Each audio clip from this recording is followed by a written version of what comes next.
Welcome to সায়েন্টিস্টকে। বন্ধুরা, আজ আমি চলে এসেছি প্রাণের শহর বাঁশবেড়িয়া হংসেশ্বরী মন্দিরের পাশে, বাসুদেব মন্দিরের পাশে এই রাজবাড়িটি 300 বছরের পুরাতন। দেখুন, আপনাদেরকে দেখাবো এর ভেতরে আমাদের গণেশ এবং রাধাকৃষ্ণ মন্দিরটি কত সুন্দর সাজে সজ্জিত করে ফুটিয়ে তুলেছেন।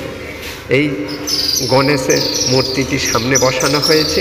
আস্তে আস্তে দেখতে থাকুন, পুরোটাই আপনাদেরকে দেখাবো এবং ভেতরে আস্তে আস্তে নিয়ে গিয়ে দেখাবো। পুরোটাই আপনারা দেখতে থাকুন, একটি লাইক করে সঙ্গে থাকুন।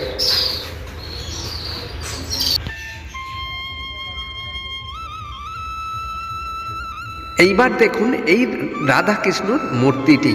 এখানে কার্তিকের বোতলে এই রাধাকৃষ্ণর মূর্তিটি বসানো হয়েছে এবং এইটিকে পূজা করা হচ্ছে।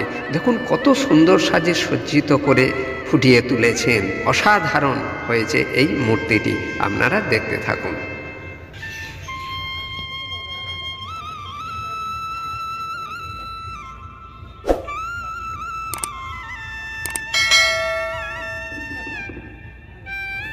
পুরোটাই দেখার জন্য অশেষ অশেষ ধন্যবাদ।